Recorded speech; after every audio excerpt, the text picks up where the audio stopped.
I'd probably slurp a lot of stuff if I went back to the States. Probably a lot of...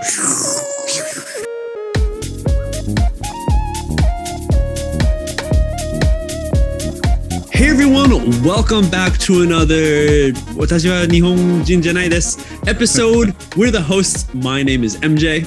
My name is Adam. And today we have a wonderful video for you.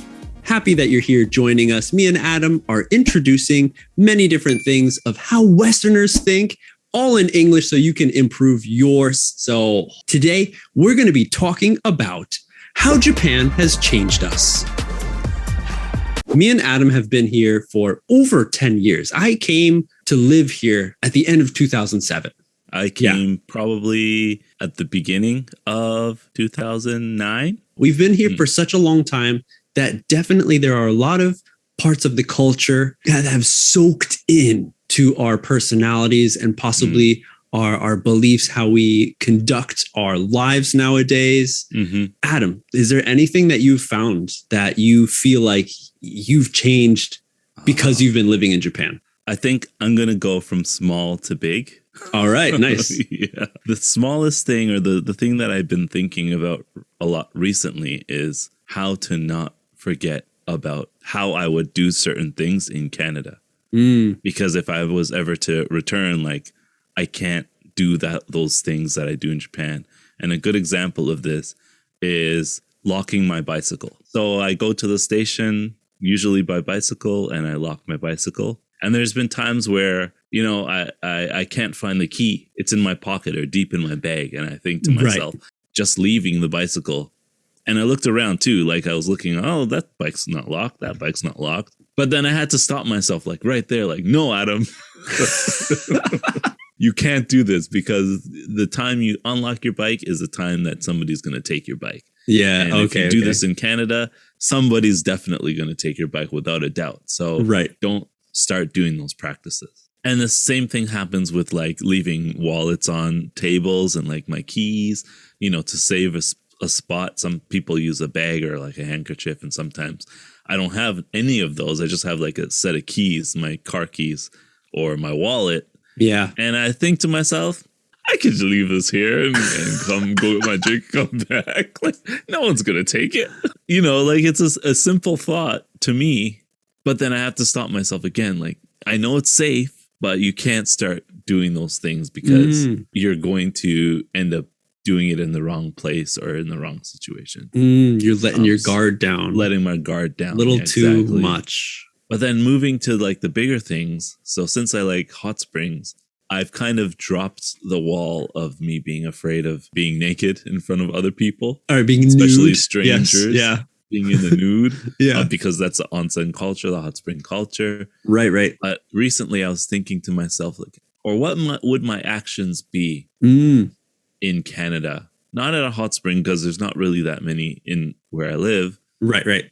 But even probably still, the zero. culture is probably 100 times different. Yeah. But like in a locker room at a gym, because in Japan, the gym locker rooms, most of the times, if you go to one of the expensive ones, they have like a fudo or something, little big public bathing area. So I would go there, and it's kind of like a hot spring too, where public nudity is normal, it's common. But in Canada, it's not that common, but people do. There are people who just, you know, don't care really about, and they're not shy about things like that. But then the majority of people are. And since living in Japan, I'm not shy to a certain extent, but am I not shy because everyone else is not shy, or am I not shy because I've changed? Yeah. Like my mind has changed. So I was thinking, what would I do? And that's like a small thing for me, but it's a very big thing when it turns to like how my personality has changed and how my opinion of Japan versus Canada has changed from the time I left Canada to now.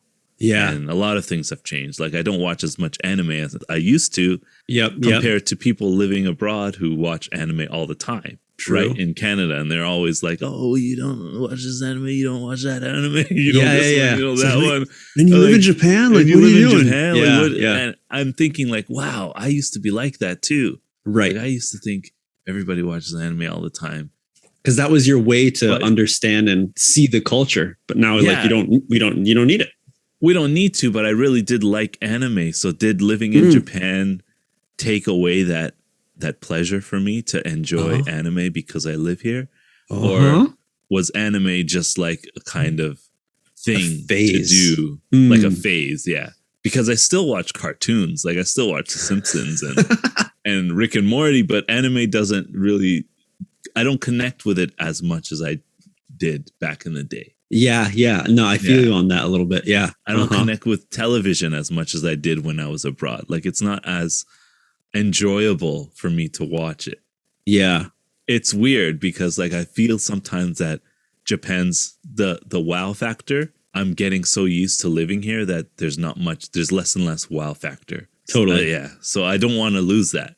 Okay. It is a magical place at many times, you know? For me, man, like you had really good ones. Yeah.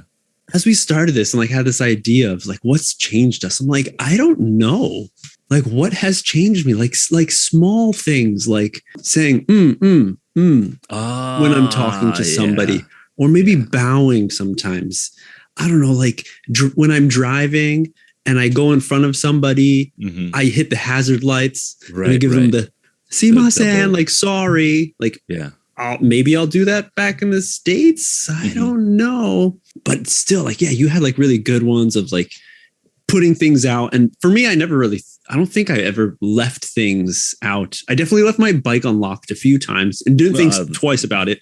But I never really biked in the States. Oh, okay. I see. So I didn't have that in the back of my mind of like, oh man, my bike's going to get stolen if I don't lock it. The only thing I can think of is like, it's helped me like focus more about what I want to do. But I kind of feel like that's just us growing up. I don't know if it was necessarily Japan, but maybe it was. Maybe if I stayed in the States, maybe I would continue spending more time watching anime and like kind of like maybe wasting my time doing these things. Right. Or, you know, like going out, I'd have a lot more friends, you know, like we have friends. I have friends in Japan, but with the whole culture of Japan and like you have to like make a reservation with your friend to hang out. Where in North America, it's just like on the day, yo, you free? What are you doing? Can I come over your house now? You want to hang out? I'm outside. What are you doing? Okay, what? Cool. You're outside? Yeah. Totally normal. So you would be able to go and hang out with your friends on the spot every day. Every day, everyone wants to hang out. So I'm like, I wouldn't maybe have like kind of settled down as quickly as I have. And that's probably the big thing that has changed me. And I'm not sure if it's because of Japan or just the circumstance that came my way in my life. Right. But those circumstances came my way because I was in Japan. You were in Japan. So yes, Japan has changed me, but I'm not so sure of how much of the cultural aspect has hit me. I'm not sure. I'd have to go back in the time machine and ask the previous MJ. And then again, I feel like it's just like, it's been such a long time. Like we're older. So like now I'm like, don't do that. Like something bad might come out of this thing. Like I'm more aware of like repercussions of something that I do. Okay. Yeah. Where when I was younger in Japan, like I'd be like, yeah, like just go for it. Yeah, like if I was on a skateboard or something, like just jump, just go. Cops are going to say no, whatever. The guards are going to kick you out. Well, let's just skate until the guards kick us out.